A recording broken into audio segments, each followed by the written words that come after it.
कहले जाला हो पिया कहले जाला ए पिया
काहे बात बेईमान बनली बा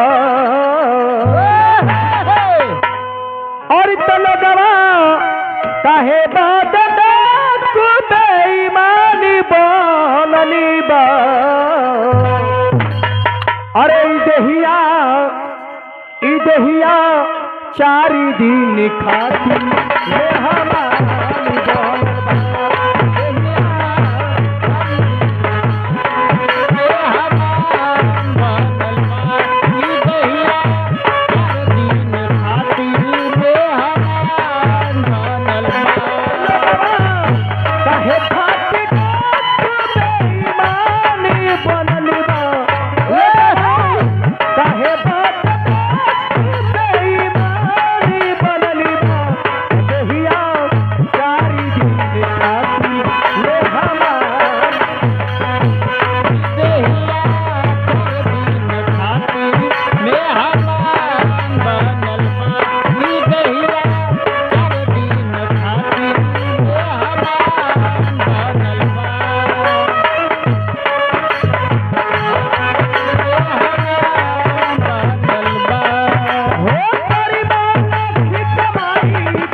कहत जाए बोरे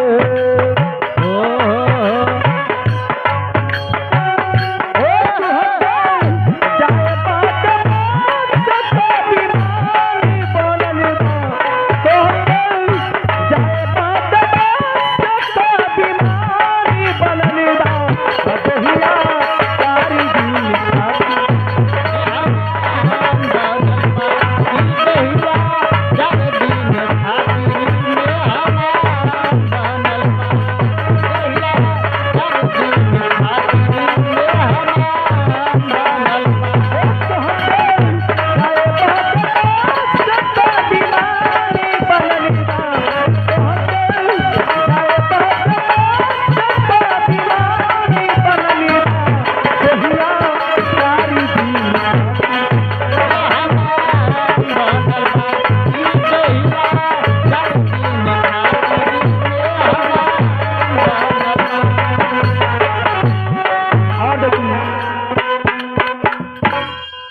21 रुपये का पुरस्कार दीदिया की तरफ से मिले बा। बार बार नमस्ते प्रणाम रही। हाई बबलू बाबू ये अपने बाबा के आत्मा के शांति में दूसरा पुरस्कार दिल बारन। बहुत सारा बार बार नमस्ते प्रणाम रही। लेकिन लग जा मास्टर तन तनी कुल गीत होत रही तो ठीक रही। तनी भोजपुरी लगा दी।